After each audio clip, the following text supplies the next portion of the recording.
మా జాతిపితకు నోటీస్ ఇస్తారని. ఎవరికిరా నువ్వు జాతిపితవు? ఎవడు నీ జాతి? వినోద్రావు నీ జాత? ఎర్రబల్లి దయాకరావు నీ జాత? కుక్కడపల్లి కృష్ణారావు గారు నీ జాత? లేకపోతే తన్నీరు హరీష్ రావు గారు నీ జాత? నీ జాతికి పిత ఉండొచ్చు, మాకు మా నల్గొండకో లేకపోతే మా పాలమూరుకు నీ జాతితో ఏం పని? నీ జాతి ఏంది? నీ నీతేంది? నీలాంటోడు జాతి పితయి పెళ్ళ మొగుడు జోలి పెట్టుకుంటే కూడా ఫోన్ లేనే సన్నాసి నువ్వు జాతి పితవంటే ఎవడన్నా ఉంటే ఆత్మహత్య చేసుకుంటాడు, బాయిలో దుంకి చచ్చిపోతారు. సిగ్గుతోని తల వంచుకోవాలి. ఇట్లాంటి ఘోరమైన క్రూరమైన నేరాలు చేస్తే పోలీసు వాళ్ళు పట్టుకొచ్చినట్టు వానికి ముఖానికి ముసుగు తోడికి కండ్ల కాడికి ఇట్లా పొక్కలు పెట్టి పట్టుకుతారు. ఆయన ముఖం మందికి చూపియొద్దాడు. మన పోలీసు వాళ్ళు పిలిచినప్పుడు హరీష్ రావును కేటీఆర్ని అందరినీ ముఖానికి ముసుగు తోడికి పట్టుకొచ్చేది ఉండే, లేకపోతే ముఖానికి మసి ఊసి పట్టుకొచ్చి పోలీసుల ముందర పెట్టేది ఉండే. పోలీసు వాళ్ళు మంచోళ్ళు కాబట్టి ఏమనలేదు. మా జాతిపితకు నోటీస్ ఇస్తావా? మా జాతిపితకు నోటీస్ ఇస్తే తెలంగాణ సమాజానికి అంత ఇచ్చినట్టే అంటాడు. అట్లనే అనుకుందాం. ఒకవేళ మీకు నోటీస్ ఇస్తే తెలంగాణ సమాజానికి ఇచ్చినట్టే అంటున్నావు కదా, మరి నీ జన్వాడలో ఉన్న ఫామ్ హౌస్ మా తెలంగాణ ప్రజలదా? నీకు నోటీస్ ఇస్తే మరి తెలంగాణ అందరికి ఇచ్చినట్టయితే నీకున్న ఎర్రవల్లి ఫామ్ హౌస్ తెలంగాణ సమాజం అందరికి ఇస్తావా? జన్వాడలో నీకున్న ఫామ్ హౌస్ అందరికి ఇస్తావా? మొయినాబాద్లో హరీష్ రావుకున్న ఫామ్ హౌస్లో అందరినీ రాణిస్తావా? మీ టీవీలు మీ పేపర్లు మాకు ఇస్తావా? వేల కోట్ల రూపాయలు తెలంగాణను కొల్లగొట్టిన దాంట్లో తెలంగాణ నిరుద్యోగులకు ఏమని ఇస్తావా? ఎమ్మెల్యేలు, ఎమ్మెల్సీలు, రాజ్యసభలు, లోక్సభలు, మంత్రులు, ముఖ్యమంత్రి అన్ని మీరే తీసుకున్నావు. తెలంగాణ సమాజానికి ఇచ్చినవా? ఒక్క శ్రీకాంతాచారి తెలంగాణ కోసం ప్రాణత్యాగం చేస్తే శంకరమ్మ ఎక్కడుందో కూడా తెలియదు వాళ్ళ తల్లికి. కనీసం మొట్టమొదట తెలంగాణ కోసం ప్రాణత్యాగం చేసుకున్న శ్రీకాంతాచారి తల్లి కూడా చిన్న బాధ్యత ఇవ్వకపోతివే. జాతిపిత అంటే ఎవరయ్యా అంటే తెలంగాణ కోసం సర్వం త్యాగం చేసిన ప్రొఫెసర్ జయశంకర్ జాతిపిత అవుతాడు. లేకపోతే ఆంధ్రప్రదేశ్లో పార్టీ చచ్చిపోయినా, తెలంగాణలో అధికారం కోల్పోయినా, కేంద్రంలో ప్రభుత్వం పోయినా పర్వాలేదు అని తెలంగాణ రాష్ట్రం ఇచ్చిన సోనియమ్మ తెలంగాణ తల్లి అయితే తప్ప నీలాంటి దోపిడీదారుడు, దొంగ, లుచ్చ నువ్వెట్లా జాతిపితవైతావని నేను అడగదలుచుకున్న. మిర్యాలగూడ నుంచి సిగ్గులేని మాటలు మాట్లాడతారు. ఇవాళ చేసిన తప్పులకు తల వంచుకొని ముక్కు నేలకు రాయాలి. తెలంగాణ సమాజం ముందల తెలంగాణ సమాజాన్ని క్షమాపణ అడగాలే తప్ప ఇవాళ ఇంకా సిగ్గులేని మాటలు మాట్లాడుకుంటా బీఆర్ఎస్ వాళ్ళు తిరుగుతారు. కౌన్సిలర్ పదవి కోసమే ఎంతో ఏమేం జరిగిందో కాంగ్రెస్ బీజేపీల అక్రమ సంబంధాలు, అక్రమ కలయికలు, అక్రమ పొత్తులు, చైర్మన్ వైస్ చైర్మన్లు పంచుకోవడం చూశాం. పదవి కోసం ఏ రకంగా ఇలా తమ వైరుధ్యాలు, సిద్ధాంతాలు పక్కకు పెట్టి కాంగ్రెస్ బీజేపీలు ఎలా కలిశాయో చూశాం. కానీ అదే కేసీఆర్ గారు పదవులను గడ్డిపోచల్లాగా ఎమ్మెల్యే పదవిని, డిప్యూటీ స్పీకర్ పదవిని, ఎంపీ పదవిని, కేంద్ర మంత్రి పదవిని, ఎన్నో పదవులను గడ్డిపోచల్లాగా త్యాగాలు చేస్తూ తెలంగాణ జాతిని ఏకం చేస్తూ రాష్ట్రాన్ని సాధించిన నాయకుడు కేసీఆర్. నిజంగా ఆ త్యాగాలే లేకపోతే, ఆ ధైర్యమే లేకపోతే ఇవాళ తెలంగాణ వచ్చిన ఎన్ని త్యాగాలు, ఎంతో. అసలు నిజంగా నాకు తెలిసి చరిత్రలో కేసీఆర్ తిన్నన్ని తిట్లు, ఆయనకు పెట్టినన్ని శాపనార్థాలు, ఆయన మీద జరిగిన దుష్ప్రచారాలు బహుశా ఏ నాయకుడి మీద జరిగి ఉండవు. రకరకాల కుట్రలు, ఒక రకమైన కుట్రలు కాదు. ఆయన మొండి ధైర్యం గనక, ఆయన ఒకే ఒక నమ్మిన సిద్ధాంతం కోసం ఒక మొండి పట్టుదలతో ముందుకు సాగిండి గనుకనే ఇవాళ తెలంగాణ సాధ్యమైంది.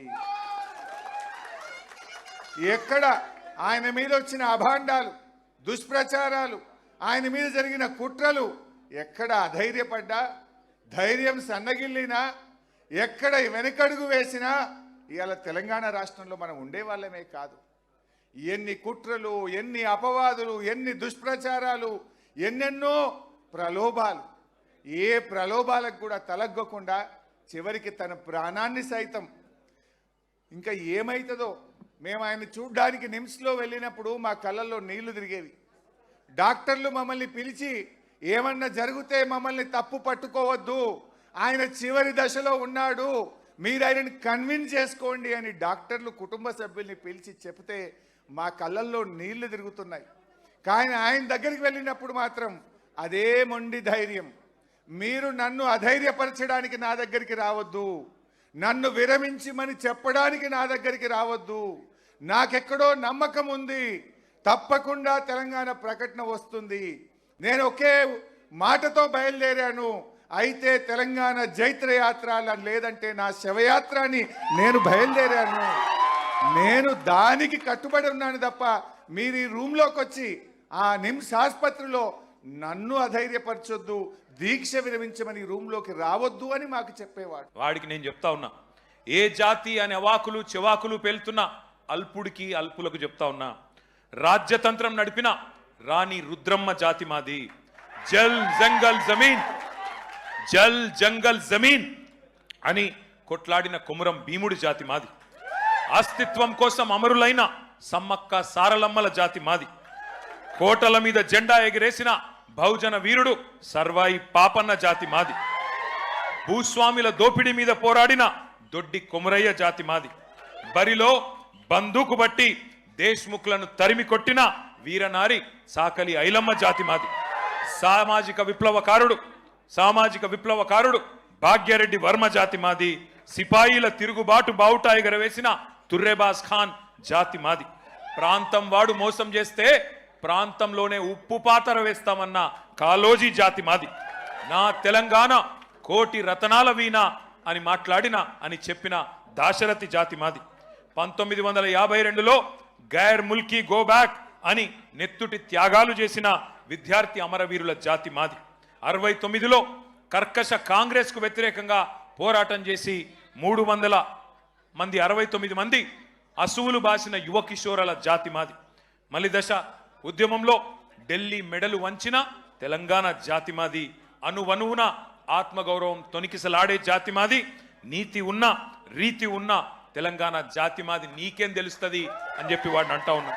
ఒకటి మాత్రం పక్క, ఢిల్లీకి సలాం కొట్టి బతికే సామంతులం మేం కాదు.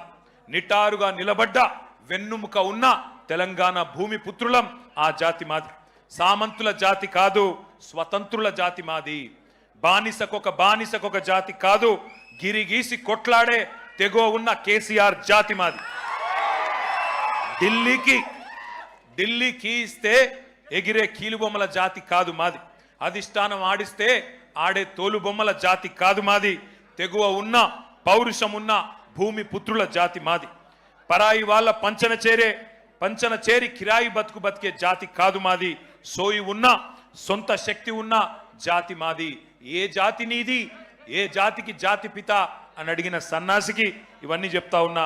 అయినా ఒకటి మాత్రం పక్క, రెండే జాతులున్నాయి తెలంగాణలో. ఒకటి తెలంగాణ వాదుల జాతి, రెండవది తెలంగాణ ద్రోహుల జాతి. మాది ఫైటర్ల జాతి, మీది ట్రైటర్ల జాతి. మాది కేసీఆర్ లాంటి ఫైటర్ల జాతి, నీది మరి ట్రైటర్ల జాతి. గుర్తుపెట్టుకో. ఒకటి మాత్రం పక్క, కేసీఆర్ అన్నాడు చెప్పుకోలేదు నేను జాతి పితనని. ప్రజలు పిలుచుకున్నారు. ఎవరైతే స్వాతంత్రం తెచ్చిండో తమ జాతికి ఆయనను జాతిపితగా ప్రజలు పిలుచుకుంటున్నారు. పెద్ద మనిషి, మా తెలంగాణకు బాపు లాంటి పెద్ద మనిషి కాబట్టే ఇవాళ నేను గర్వంగా చెప్తున్నా ఒక కొడుకుగా. సర్వసాధారణంగా ఏ తండ్రి అయినా ఆ కొడుకుకి ఆ పిల్లలకి హీరో ఉంటాడు.